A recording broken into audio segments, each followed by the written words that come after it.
Halo semuanya, perkenalkan saya Alvin Prayoga dengan NIM 144250073 Prodi Arsitektur semester 1. Pada video kali ini, saya akan membahas tentang digitalisasi arsitektur, sebuah perubahan besar dalam dunia arsitektur modern yang mengubah cara arsitek berpikir, merancang, dan bekerja.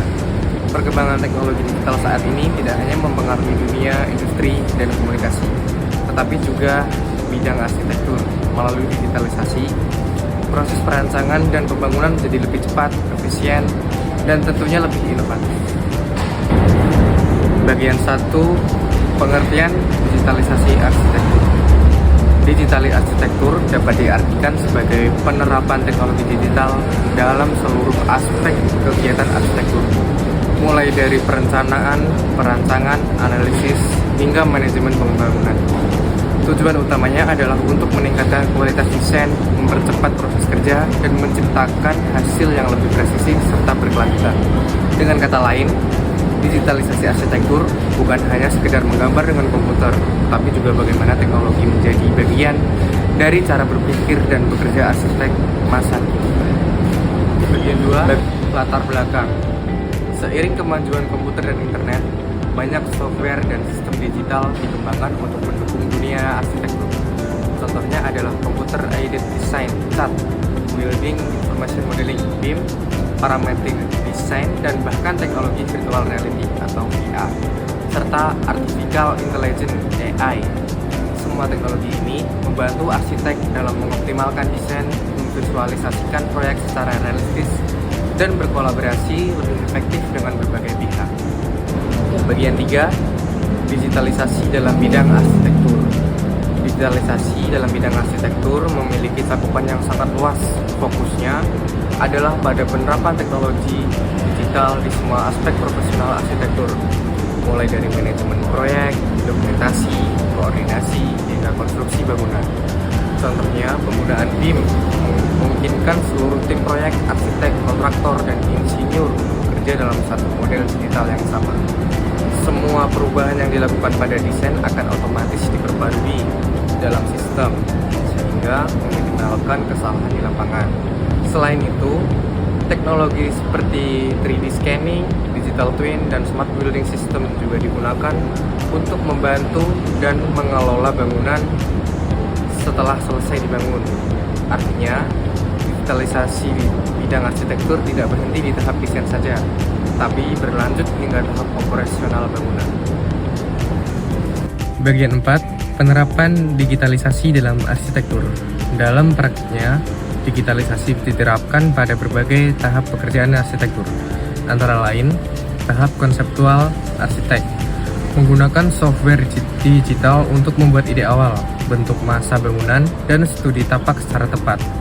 Tahap perancangan, permodelan 3D, rendering, dan simulasi dilakukan untuk menganalisis pencahayaan, sirkulasi udara, dan material bangunan. Tahap konstruksi, teknologi seperti BIM dan digital twin digunakan untuk memastikan kesesuaian antara desain dan pelaksanaan di lapangan. Tahap operasional, sistem digital membantu mengelola energi, suhu, dan pemeliharaan bangunan secara otomatis. Dengan cara ini, digitalisasi membuat arsitektur menjadi terintegrasi, efisien, dan berkelanjutan. Bagian 5, manfaat digitalisasi arsitektur. Ada banyak manfaat yang diperoleh dari penerapan digitalisasi dalam dunia arsitektur. Di antaranya, efisiensi waktu dan biaya. Proses desain dan revisi bisa dilakukan lebih cepat dengan ketepatan tinggi. Komunikasi yang lebih jelas. Klien dapat melihat hasil desain secara virtual sebelum proyek dimulai. Kolaborasi tim yang lebih mudah. Arsitek, insinyur, dan kontraktor bisa bekerja pada satu model digital yang sama. Inovasi desain, teknologi memungkinkan eksplorasi bentuk arsitektur yang lebih dinamis, kompleks, dan futuristik.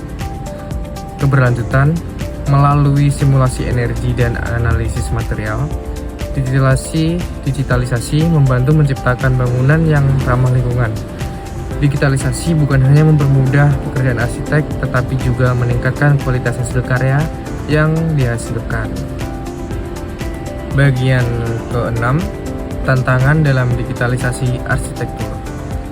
Namun, digitalisasi juga membawa tantangan tersendiri. Tidak semua arsitek atau institusi siap beradaptasi dengan teknologi baru. Dibutuhkan keterampilan digital, investasi perangkat lunak dan perangkat keras, serta pemahaman sistem kolaboratif yang baik.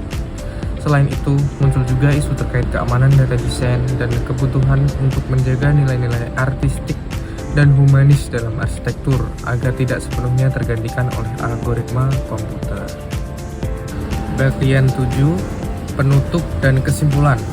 Kesimpulannya, digitalisasi arsitektur bukan hanya tentang penggunaan teknologi, tetapi juga tentang perubahan pola pikir dalam berkarya.